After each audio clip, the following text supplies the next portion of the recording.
गानचतुराय गानप्राणाय गानान्तरात्मने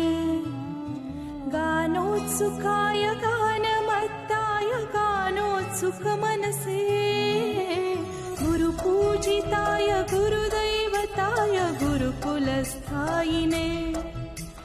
गुरुविक्रमाय गृहप्रवराय गुरवे गुणगुरवे गुरुदैत्यगणक्षेत्रे गुरुधर्मसदाराध्याय गुरुपुत्रपरित्रात्रे गुरुपाखण्डखण्डकाय गीतसाराय गीततत्त्वाय गीतगोत्राय धीमहि गूढकुल्पाय गन्धमत्ताय गोजयप्रदाय धीमहि गुणातीताय